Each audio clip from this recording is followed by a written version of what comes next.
I think one of the things that can lead to estrangement, that can lead to fractured families, is that grandparents come in really hot on some things. A granddaughter or grandson might be struggling with something, and we come in full of opinions, full of life learned lessons that are valid, but we're not letting mom and or dad work through that situation with our grandchild. And our natural inclination as fathers to come in and fix everything sometimes gets in our way, and it doesn't serve us well, because we end up coming in and we're telling everybody what to do, we're directing everything, and we're not there as a coach, we're there as a manager. And our grandchildren and our adult children, they need us as a coach, not a manager anymore.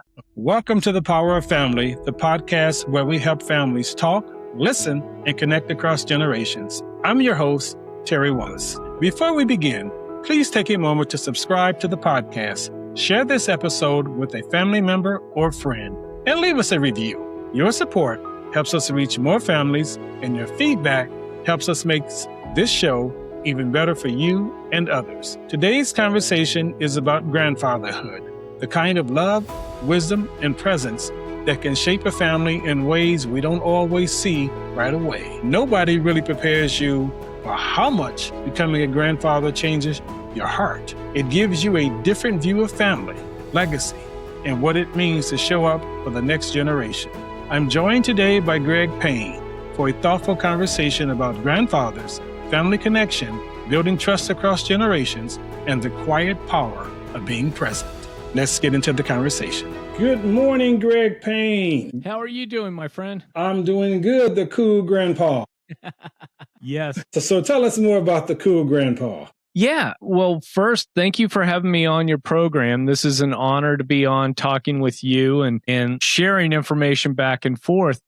So the Cool Grandpa podcast was started back in 2020 at this point, a couple of years after I became a grandfather for the first time. And the genesis of it was that I was looking around for examples, maybe some tips on how to be a cool grandpa. And what I was seeing was that grandfathers tended to be the butt of jokes. We were like on National Lampoon's Vacation, right? We were the guys that were falling asleep in the corner. We were checked out.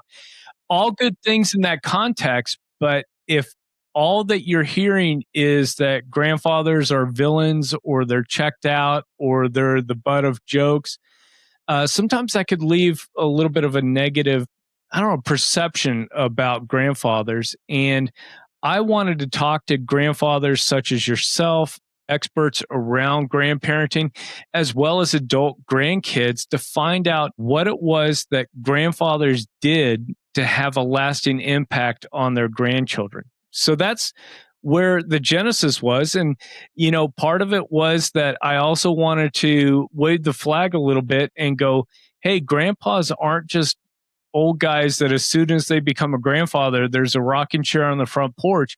We're actually out there doing a lot of very cool things. So I decided to run with the Cool Grandpa podcast. And I like that theme. I like that title. I like that theme, because we do not need to be typecast and stereotyped into a rocking chair. We're not there yet. We have a lot of wisdom to pass on to them, and we want to. Absolutely. I think, we're as engaged and intentional as ever before. Exactly, because they need us. They need us now as they have in the past. Greg, how has becoming a grandfather changed your understanding of leadership, legacy, and influence? Wow.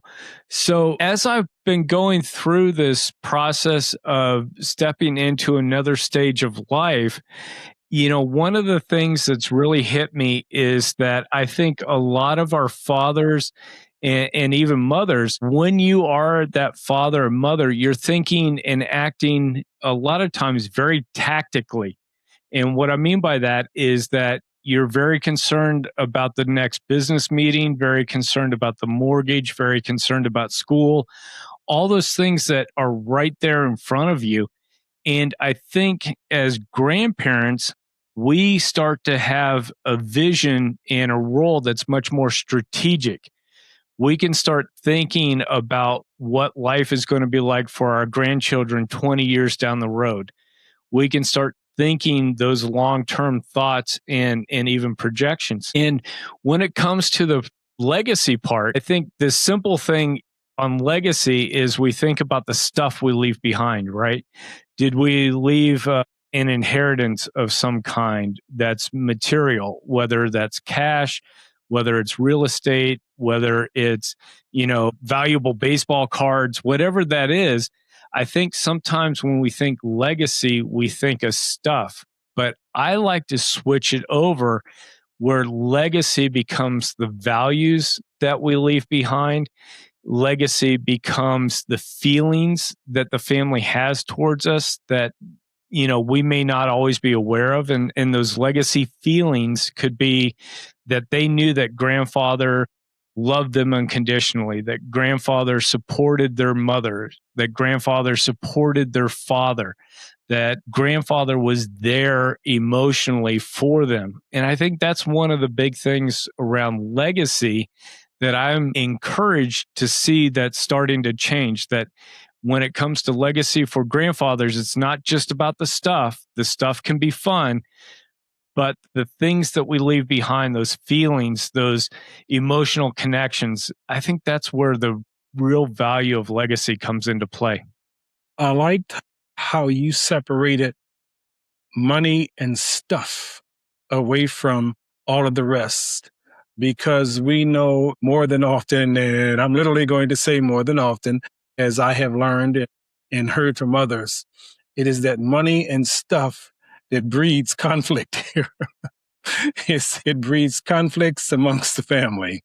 So I like how just giving them that unconditional love and being there for them stands foremost in that relationship with grandfather and the family. It's wonderful. Thank you. What does emotionally engaged grandfathering look like in real life? Wow, great question. So I think emotionally engaged grandfathering means that we are very comfortable going up and putting our arms around our granddaughters, our grandsons, their moms and dads, telling them how proud we are of them.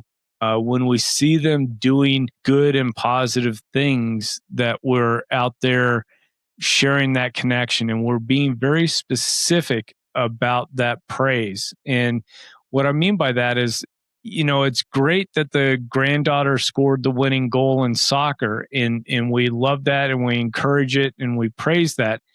But we also want to be able to praise her for being honest with people when being honest wasn't always the easy thing to do. And we want to be there to also put our arms around them when life is tough. Because a lot of times, I think as we get older, we've been through, we've been through multiple heartbreaks before, whether it's heartbreaks in relationships, jobs that didn't work out, whatever that is. And we have a context around the degree of, let's say, sadness or grief or whatever that is. But for a lot of our grandchildren, when they go through these things, it's the first time for them. It may be the first breakup they've ever experienced. And that's going to be devastating versus us going like, you went out like 4 or 5 times. What's the big deal? That's not the attitude, right? We've got 50 something years plus of experience. We know that, going out on a handful of dates is not the end of the world.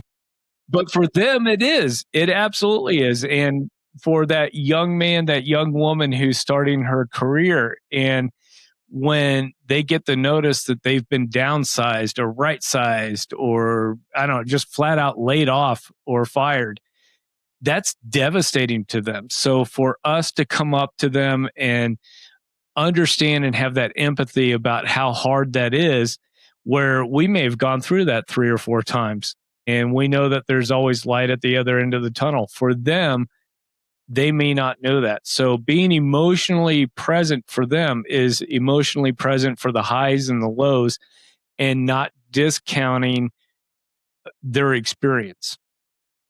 Good way of explaining it. It rings so true. What does respect look like between grandparents and parents today, especially when parenting styles differ across?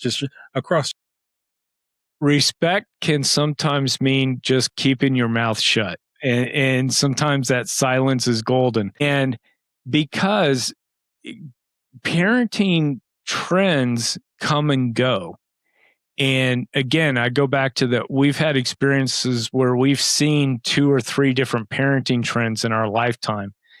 But that young parent today, they may be embracing something because it's on social media and there's all sorts of blogs and there's all sorts of people telling them this is how you have to do it. And you and I may know that, hey, every family, every relationship, every circumstance is different, that there's not one size fits all, whether it's parenting, grandparenting, whatever. We need to be able to keep our mouths shut and support the moms and dads and let them find their way. And you know what?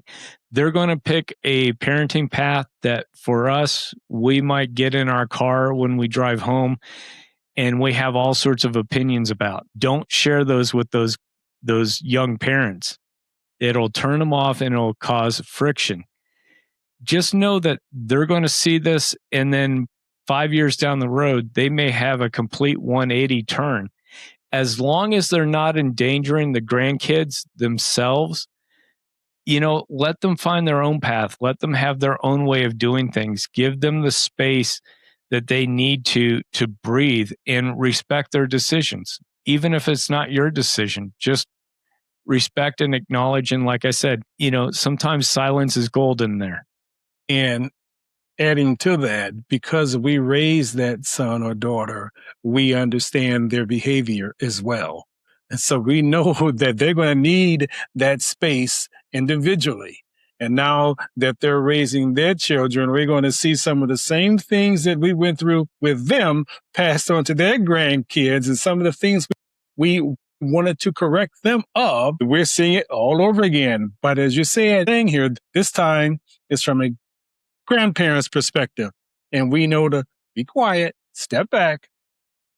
It will happen the same way they learned the lessons in which we tried to explain to them when we were raising them.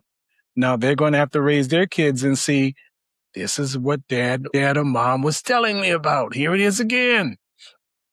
Yeah. History itself. Or it certainly rhymes, that's for sure. Yeah. So let me ask you this one then. How do grandfathers create meaningful traditions and memories in a world where families are often busy, blended, or geographically separated? Great question. So I think let me tackle the one where maybe grandparents are at a distance. And that could be anywhere from across town.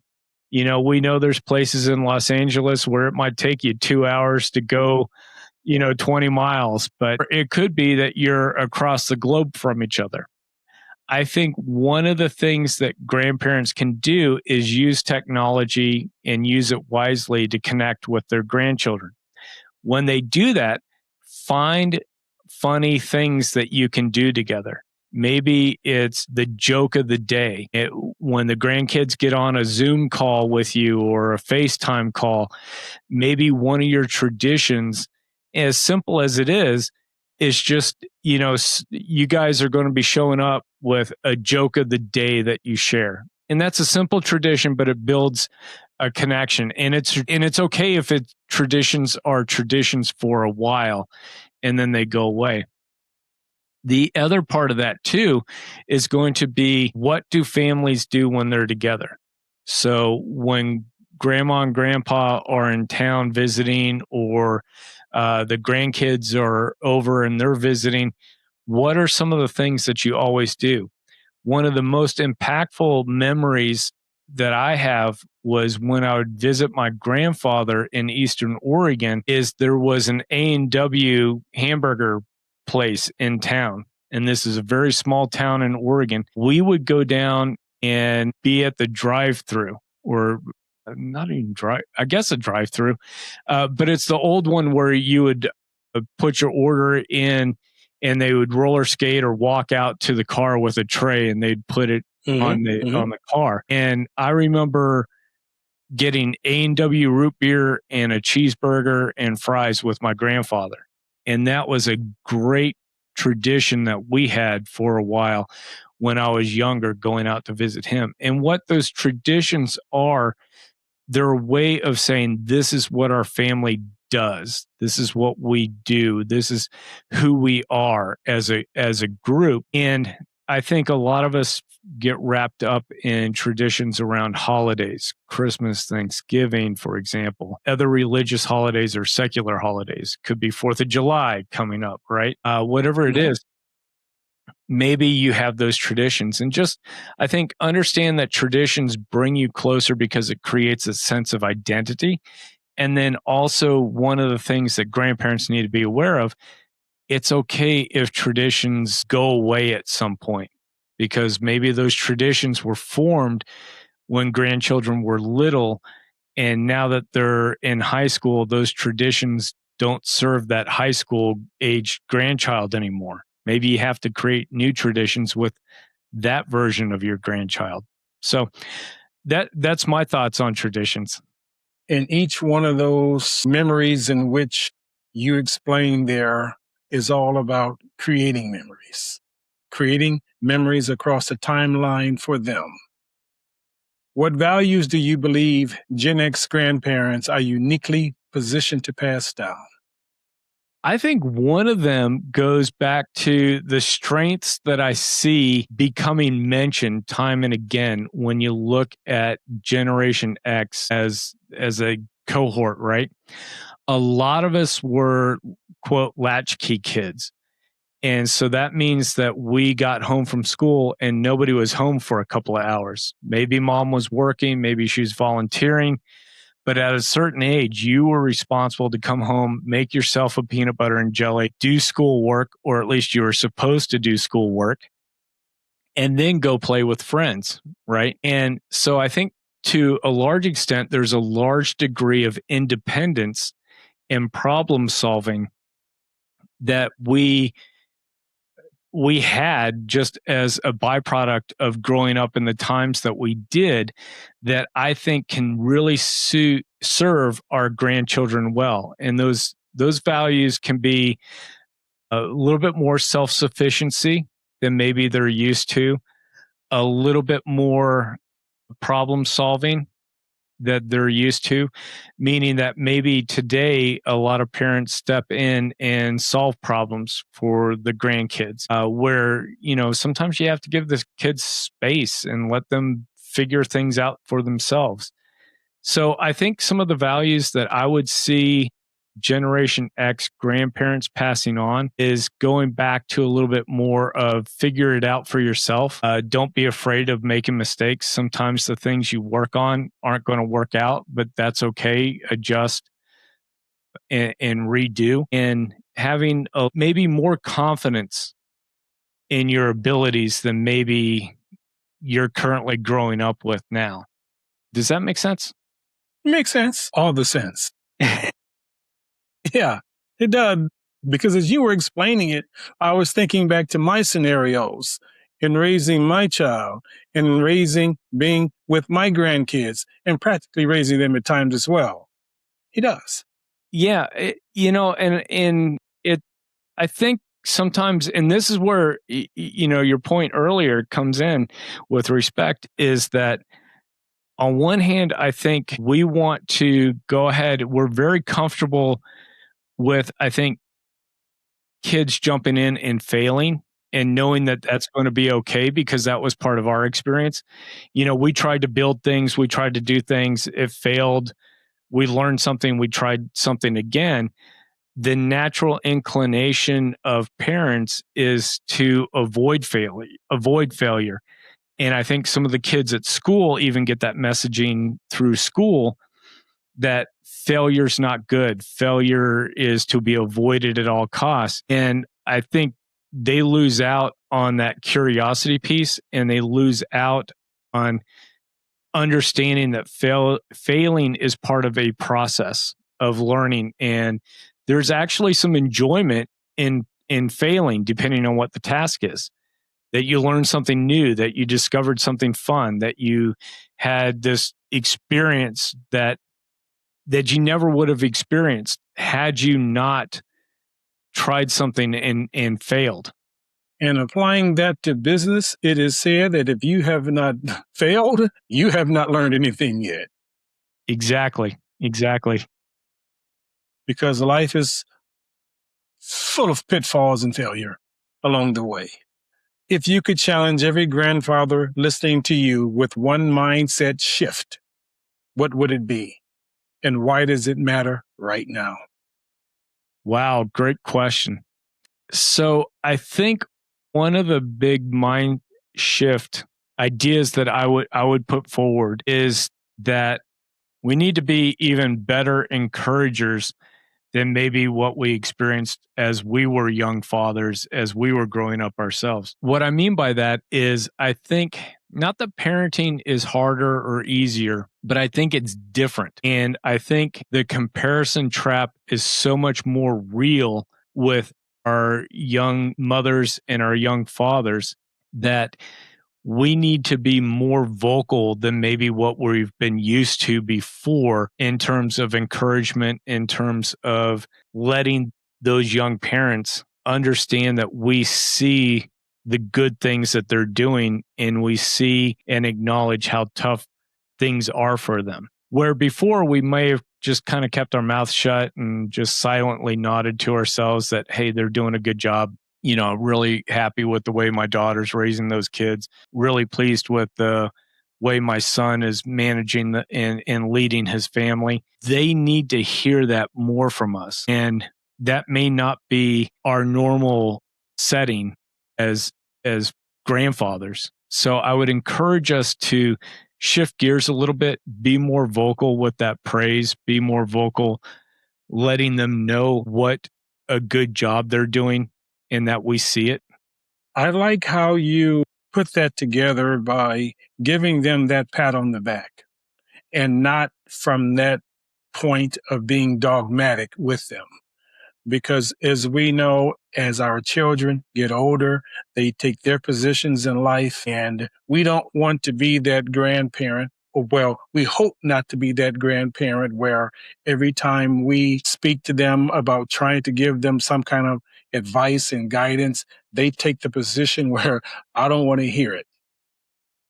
So it's nice that I can hear it being said that give them that pat on the back. Because after all, they're the parent now. You're the grandparent. Absolutely.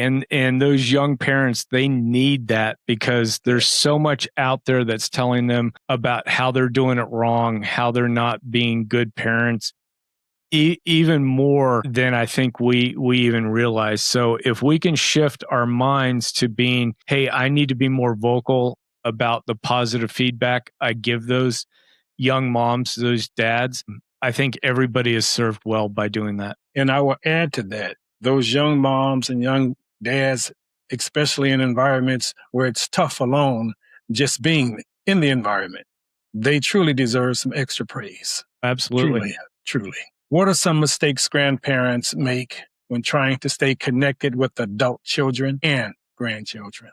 Ooh, I think it rides on what we just discussed. Yes. I think one of the big mistakes that can pop up is that we share our opinions way more than we should. And, you know, I always like that Mark Twain quote, and he probably stole it from somebody else. You've got 2 ears, 2 eyes, and 1 mouth. Use them in proportion. I think one of the things that can lead to estrangement, that can lead to fractured families, is that grandparents come in really, really hot on some things. You know, a granddaughter or grandson might be struggling with something, and we come in full of opinions, full of life learned lessons that are valid, but we're not letting mom and or dad work through that situation with our grandchild. And our natural inclination as fathers to come in and fix everything sometimes gets in our way, and it doesn't serve us well, because we end up coming in and we're telling everybody what to do, we're directing everything, and we're not there as a coach, we're there as a manager. And our grandchildren and our adult children, they need us as a coach, not a manager anymore. And so when we take that approach as a coach, especially with grandchildren that might be struggling with certain things that maybe they're more comfortable sharing with grandparents than with parents, if we try to manage that, we're going to quickly lose that intimate relationship with them, that the grandchildren might feel like they're not being heard, we don't understand, that we're immediately trying to take over and give them orders, versus being that coach that asks a lot of open-ended questions and can help guide them to a place where they, I think, internally want to be, but they can't necessarily get there in one step. They need that coach to help them go through the steps to get to where they want to be. Always helpful. In spite of how old we may get, we still sometimes could use that coach somewhere in our lives. Absolutely. Yeah. How can Gen X grandparents use technology to deepen relationships rather than replace them? Sure. So one of the things that we need to recognize is we need to meet our grandchildren and even our adult children. We need to meet them where they are when it comes to communication. When we were growing up, a lot of times that was a physical letter and a phone call Sunday nights when the rates were cheap. That's how we communicated with our grandparents, a lot of us. Kids today are going to be on different devices, different apps. They're going to be leveraging technology with their friends and even with their parents differently than maybe we do. So as grandparents, we need to meet them where they are, not force them to go where we're comfortable. A great way to do this is going to be, if they're using an application that's unfamiliar to you, ask them to show you how to set it up on your phone. Ask them how that application works. Ask them to teach you something, because now all of a sudden, instead of them being the student and you the teacher, they're the teacher and you're the student. And they're showing grandma and grandpa something really cool about how they use technology to communicate. Now, I will say, because a lot of Generation X, we had a leg in the digital world and a leg in the analog world. This doesn't mean we don't replace those in-person conversations or the phone calls. But for maybe just a check-in with the grandkids, maybe we use their favorite messaging app. Maybe we understand the rules of those applications, meaning that sometimes, the kids today on their applications don't always use punctuation the way we did, right? Yeah. If I don't have a period, I in the back of my mind, my teacher's going to give me a failing grade for not using a punctuation, a comma or a period or an exclamation mark. Kids today, with their communication styles, they really don't use punctuation. So that's something for us to learn. But use the technology, find out where they're at, and then adapt to them so that we can stay connected. Because if you don't, you're not going to have the connection touch points that you think you want or that you really desire to have. And I would ask the grandchildren and the children, even today, be patient with us as we learn this technology, because sometimes they can get very impatient with us, very impatient. What tools, resources, or simple practices would you recommend for grandparents who want to build a stronger relationship with their grandchildren? And I know you had that toolbox. Okay, let's reach into it now. Sure. So going back to our discussion about technology, if you're at a distance or even across town from your grandchildren, there's great applications out there that have online children's books where you could set up a time, whether it's a Zoom call or FaceTime, whatever it is, whatever your video conferencing, video chat app is, you can use these things with young grandchildren to read them bedtime stories or to read them age-appropriate books, right? And then a great part of that too is as the grandchildren are learning to read, they can read a book to grandpa and grandma. That's a great connection point for younger kids. For older kids, I would say, just like we said, find out what applications they're on and adopt those. Make friends with them. Also, allow those kids to be silly. Allow them to make mistakes when what they're sharing is out there. It may be cringeworthy to us as old as we are, but for them, they don't know any better yet, and they're having fun. So let them have a little bit of fun, as long as it's not hurting somebody or putting themselves in any kind of a jeopardy situation. The other tools, don't forget the simple things. Birthday cards, postcards every once in a while when you're on a business trip or just traveling for fun. Also, be sure to find out what they like and be ready to jump in and enjoy it. I know I've got grandkids now that are starting to get into Minecraft and some of these things, and I'm looking into how can we play this together online? How can I join my grandchildren in their online space so that we can play back and forth? And maybe we set a time at 7:00 to 7:30 one evening where we're playing together online and building that connection.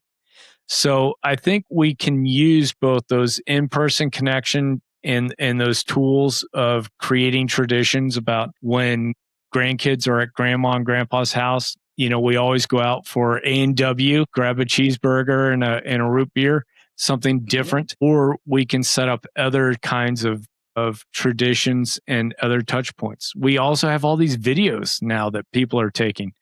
Heck, grab the videos that the kids have, learn how to do some video editing yourself, put together a fun little video clip of your time together at a national park and share that with them, because that becomes as impactful as having a shoebox full of photographs now. As we wind down, Greg, how can someone reach you? How can someone who want to share with you, reach out to the cool granddad?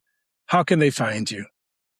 Sure. So a great way to find out what I'm doing, get connected with the podcast, some of the guest blogs that I have that are in different areas, go to cool-grandpa.us. And at that website, I've got contact forms. I've got some different things, free downloads. There's a lot of stuff that I'm giving away for free without you needing to give me your email address.